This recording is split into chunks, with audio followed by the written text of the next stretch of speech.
Hello and welcome to Making the Rounds, a podcast by the American Medical Association. Today's episode is part of our Health IT series from the AMA-MSS Committee on Health Information Technology. My name is Matthew Swanson, and I'm a medical student at the Frank H. Netter MD School of Medicine, and I'll be your host for today. Today we're joined by Dr. Nitesh Chawla, the Frank M. Freimann Professor of Computer Science and Engineering at the University of Notre Dame. Thanks for being with us, Dr. Chawla. Thank you, Matthew, and pleasure to be here and have this conversation with that unfolds today. Great. Sounds good. To kick things off, I wanted to ask you, how are you involved in the health IT space, and what are you currently working on? Sure.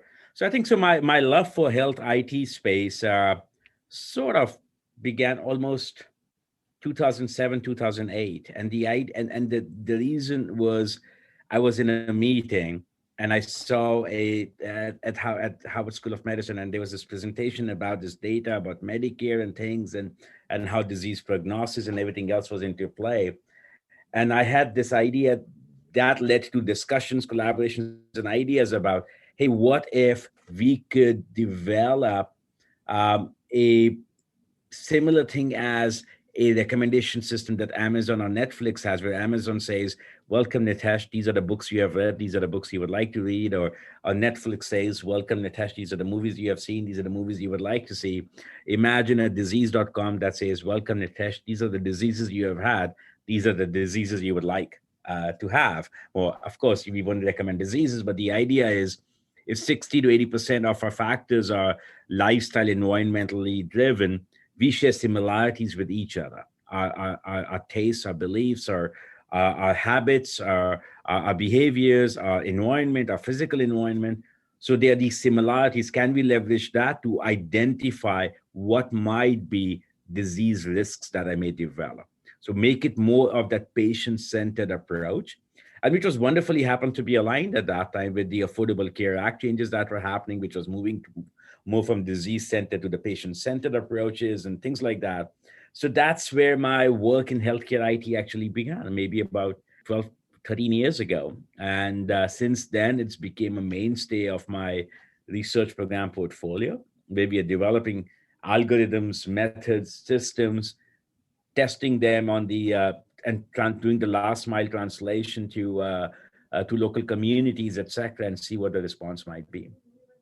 Yeah, well, thanks for introducing it, and just making a more patient-centered approach to medicine, I think, is substantial impact in and of itself. But I want to ask you, what do you see as the impact of your work, and also because this is directed towards a lot of students, have you experienced any challenges in your pursuits? I think there's two aspects of challenges. One is, as we think about researchers as computer scientists or machine learning data scientists, or even School of Medicine or other medical informatics people, first, of course, is access to data. How do we ensure we have the access to data under the right IRB, human subjects and data use agreements, and the whole 9 yards? So that's always a challenge to surmount because you're not a data creator.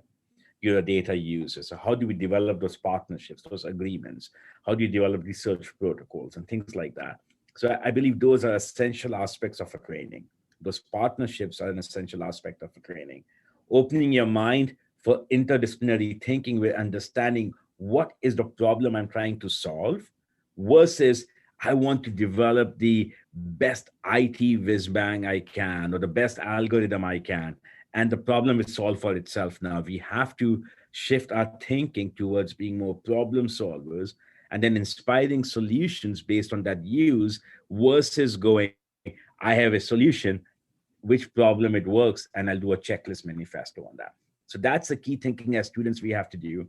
And the second challenge that I believe was something that was critical is when we think about healthcare, whether it's patient-centered healthcare IT research or medical informatics research or whatever it might be, there's phases to it. One is, you identify a problem, you form an idea, you develop a solution, you validate your solution or your hypotheses, you write a research paper, and we celebrate, right? Then there's something else. How do we take that finding and actually translate it for clinical translational or to a community? How do we make difference to one life with that innovation? that is a challenge, because what we think works has other set of challenges when we actually try to translate or deploy it in the real world. So what we have done is almost every research project that we have undertaken, we have worked with uh, uh, uh, um, successful aging, independent living facilities, aging facilities. We have worked on early childhood development with not-for-profits that are focused on childhood obesity, etc. And in developing worlds or emerging economies, Brazil and Mexico. And what we are finding is that healthcare is very complex. That I see my physician maybe once a year. I'm living my life the rest of the days. And I have other complexities in my life that happen, that there's a human story to it, there's a human narrative to it that informs my well-being. If I don't know that context, it's not just giving that precise medicine to me. If you give me an antibiotic that requires refrigeration, but I can't afford it, what's the point of the perfect antibiotic if I can't afford to keep it in a working state after 24 hours? Those are, I feel, key challenges. How do we bring context into the IT space? How do we bring context into the physician room? How do we bring context into interacting? Because then when I'm talking to someone about a changing human behavior is the most complex thing. But if I contextualize that change, it's more meaningful. So those are, in my opinion, exciting and big challenges. Yeah, no, thanks for explaining that a little bit further too. It's not something that we really learn in the curriculum of medical school, and appreciating some of the subtleties and thinking about things a little bit more creatively, also more eloquently. I think that's a pretty exciting way to provide care to patients moving forward, and it's clear that this work is going to be very substantial in the lives of many. I want to ask, especially now, how has COVID impacted your work? The way COVID has, there's one way COVID has impacted our research work is two ways, I guess. One, it led us to think about pandemic as a data-driven approach. What does it mean? What does evidence mean? There's a role of science and medicine. There's a role of society. How these three things have to come together to have a meaningful defense against COVID-19 or any pandemic. Right? It's not just waiting for the right vaccine. It's not just waiting for the right medicine to help us, cure us better. How do we as a society respond to it? Whether it's the behaviors that we need to change and adapt to. All of these things have to come together. So I think the pandemic is clearly showing that healthcare is not just domain of medicine. Public health experts may sometimes disagree with some of the things, or epidemiologists may think differently, social scientists may think differently. What are the challenges, the economic challenges that come forth? It's a collective that has to come together, because our health is in a socio-ecological model. It's not just a disease. And that's where I believe the shift to a person is so much more important from a disease as well, in my opinion, right? Of course, fighting diseases, curing diseases is paramount, essential. No doubt about that. But not losing the sight on the person and the community and the family and the policy and everything, and the communication that we do. So that's so in my lab, we actually have done quite a bit of research as a result of that at that intersection. So that was one thing. The other thing was the way we thought it was a negative was some of our research involves us working with communities in Mexico or Brazil or etc. We couldn't visit with them. We couldn't do fields. We couldn't go out to the field. Some of the organizations, not-for-profits we were working with, they couldn't go engage with the families, etc. Right? So I think the gap that they were already facing with these underserved communities, that gap only increased because a layer of service to them was to the social workers, community health workers, enabled by technology, but they couldn't. So now it's inspired us to think about, can technology overcome that gap going forward? Right? What can we do as AI technology researchers to fill that gap in case a pandemic were to happen again? let's assume that it will, something will, right, will happen again. So that's how COVID has affected the research. There's goods and bads, but it's about how we look at the challenges and how do we overcome them going forward. Definitely. Dr. Chawla, from your vantage point, there's been a lot of changes in the health information technology space from COVID. What do you think is going to stick around? I think one of the most positive things was telehealth, and I think that's going to stick around. I believe that telehealth is here to stay.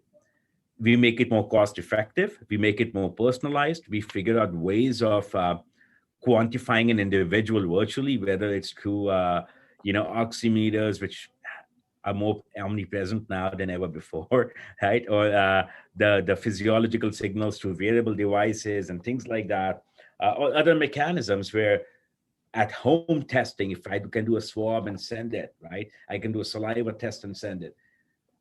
At home care, I think will scale, which will eventually, I'm hoping, has cost effectiveness associated with it, if not already. That I believe is absolutely here to stay from a telehealth perspective. Oh, that's great. Yeah, telehealth. I know that it's been difficult to adapt, but now people are starting to get a little bit more used to it. And as I understand, Medicare or Medicaid wouldn't approve telehealth until pre-COVID, and post-COVID, all the exceptions were made. Now we're realizing it's actually working out well. It can be a mechanism to reach out to a broader population.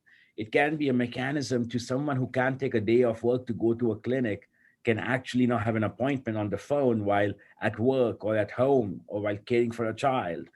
It just creates and offers more ways of that engagement. So we have to think of it as not just as a mechanism of direct engagement and reducing barriers to access as well. Now, of course, we have to make sure that Wi-Fi and connectivity and internet at home and the community should be there, but there are mechanisms to do it. So I'm hoping that this stays, and as Matthew, as the School of Medicine, as a new age physicians that are coming out, become champions of it, right? Become innovators in this space. Definitely. So we've touched around what I think the future of medicine may look like with artificial intelligence and health information technology. Just to talk about this more directly, what do you think medicine and health information technology is going to look like in 10 to 15 years when I'm practicing? That's a good question. I haven't reflected on that as deep. 10 to 15 years. The challenge is that we can talk about 10 to 15. 10 years ago, at this point, we thought that we would have figured out how to modify human behavior and we'll be on this wellness journey. That didn't quite happen, right?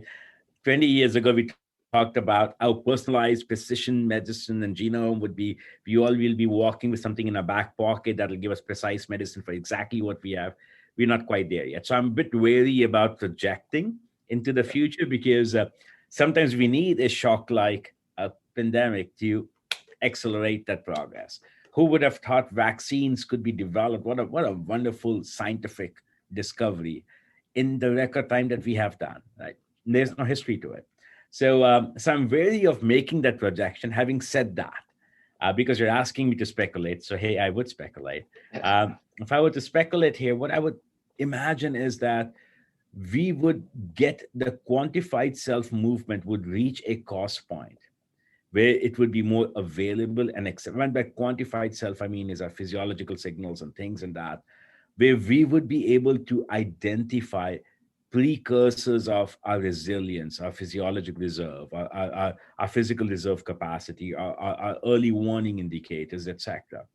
There'll be a mechanism of doing that and sort of creating alerts that go to a team of medical personnel, from nurses to the physicians, and then telehealth will allow us to assess and address far-reaching chronic conditions and even development of these chronic conditions earlier on through AI, which is basically monitoring these things and assessing. I'm assuming that we have the infrastructure, the privacy, the security, all of that is in place.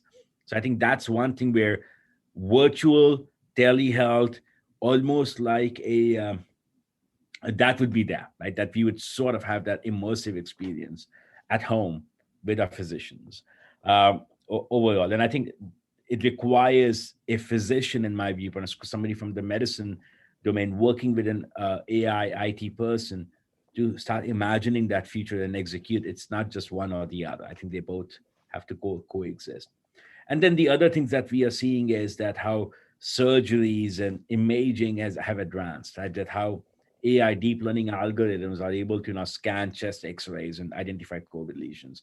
So that's another thing that would happen, is that how we, go from there, how that could be accelerated, where scanning of results and availability of the results could be done at much faster scale.